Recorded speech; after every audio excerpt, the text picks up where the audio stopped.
Čaká galského kohúta osud Grécka?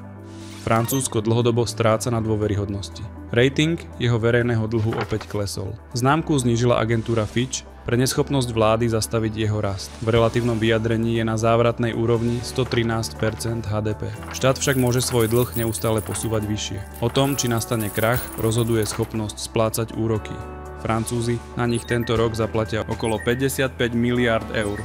Zhoršenie ratingu dlhu však pôžičky na finančných trhoch zdražuje. Rast úrokov je preto každý rok rýchlejší. Francúzsko však ešte bude schopné tieto splátky dlhu uhradiť, no nesmie zaspať na vavrínoch a dostať sa do zostupnej špirály.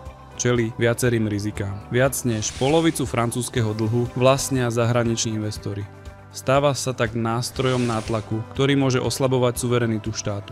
Krajina by si zároveň v prípade novej pandémie či hlbokej hospodárskej recesie nemohla dovoliť nepredvídateľné výdavky. Jednoducho nemá dostatočnú finančnú rezervu na ochranu ekonomiky pred globálnymi vplyvmi. Navyše Francúzsko žije z dôvery v euro. Profituje zo stability, ktorú eurozóne poskytujú rozpočtovo zodpovedné štáty. Otázkou zostáva, ako dlho budú ochotné túto situáciu tolerovať. Špekulanti by mohli využiť prípadné napätie v Európskej únii na útok na francúzsky dlh, čo by viedlo k rýchlemu rastu výnosov a panike z potenciálneho krachu. Galskému kohútovi zatiaľ nehrozí osud Grécka. Bez hĺbších reforiem však smeruje k dlhovej pasci. Politici to vedia, no pred voľbami reformy odkladajú. Hodiny však tikajú.